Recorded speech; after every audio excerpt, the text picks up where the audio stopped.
In a country of more than 60 million people, and in an age where we instantly connect with friends, relatives, and even strangers around the world, it may seem counterintuitive that any of us could find ourselves feeling lonely. And yet 49% of people aged 65 or older say that television or pets are their main form of company.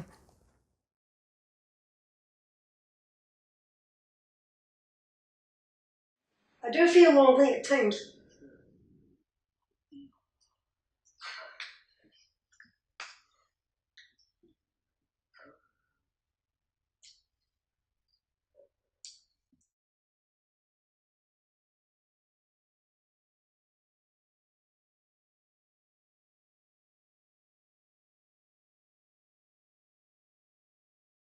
It's really important to think about definitions. You can define loneliness. Loneliness is the difference between the meaningful connections that we have and the ones that we want. So it's that gap where loneliness really starts to bite.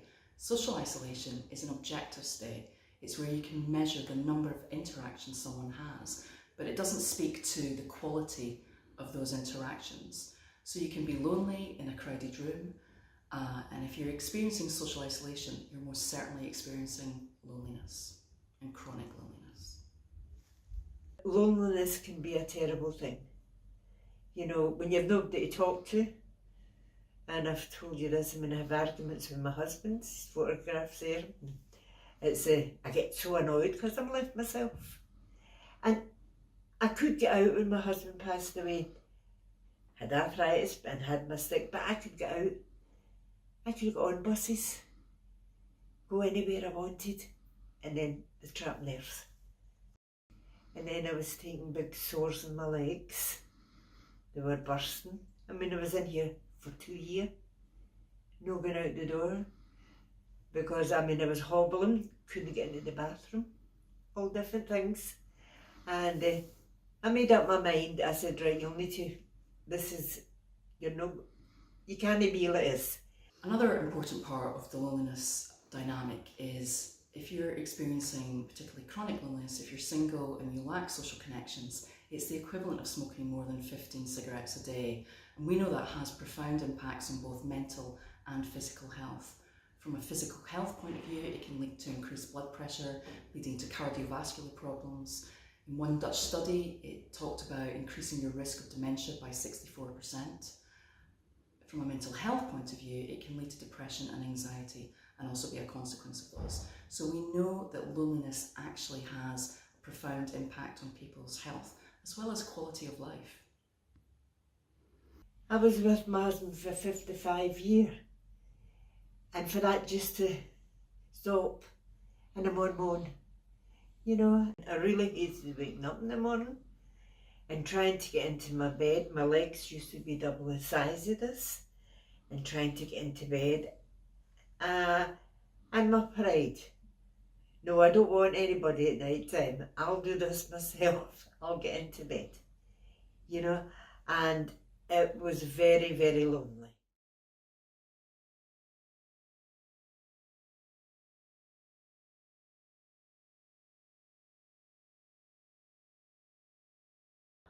Social isolation and loneliness are both huge issues for older adults in Glasgow, and as a society we now have a strong understanding of the implications of both, especially on a person's ability to keep themselves healthy and well. There's so much great work being done in the city to relieve social isolation and to build those connections, but often what we find the missing part is that support to help people find the connection back to themselves first, and to help them just take that time to consider what it is they really want from their future and what options are available to them. I suppose we believe in this element as a service because we often encounter social isolation and loneliness as symptoms of wider issues, which people need to be given that time to reflect on before moving forward. So given all that, when we work with an older person, we want to build a picture of their whole life and really get to know them and find out what's working for them. But really what's important to us is to really understand what their best hopes are. We do this because we know that people are most motivated when they're working towards something that they want, and it also ensures that we're also being led by the person at all times. So once we know what someone wants from life, we'll walk alongside them towards that goal, and we'll layer in the right support at the right time to help them address those wider challenges and to really help them live the life that they want. So I suppose if we continue to look at social isolation as a symptom, then we're not so much relieving it as sort of reversing it, really. And by building that resilience and confidence, and with the right support, people can reconnect with themselves and their communities in a more sustainable way and with a much better chance of long-term success. And as we know, building those meaningful connections can have a huge impact on a person's health and well-being, and especially their ability to maintain their independence for longer. What I like about Glasgow's Community Connector service is it looks at the whole person. It doesn't look at a diagnosis of what's going on in someone's life, but you also address some of the key underlying problems that someone is facing. So people might be referred to your service because there's long-term health conditions, but you're also looking at how connected they are in their community and finding ways to help them get to their best on their best day. So I think that's quite a unique way of doing things, certainly that I've seen in a Scottish context.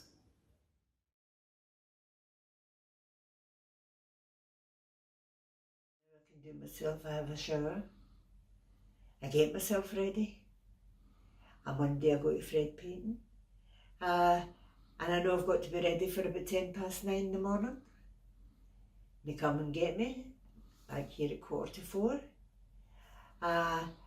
Once a month, once a fortnight I go to the parish church. So this gives me all things to do. The days I don't go out, I still do the same thing. I get washed and dressed, and I'm a great reader. The library comes to me, and I read, bring me books to read. I'm not thinking and doing anything to myself. Then I was, and this is a difference. That I'm not sitting here saying, I've got all these pills, I can take them. No, I don't. And that's the difference. And the difference is speaking to people and talking to people and getting to know people. Well, I don't feel so guilty about going out anymore, if you know what I mean. I feel more, how can I explain it? I feel more confident I can go out.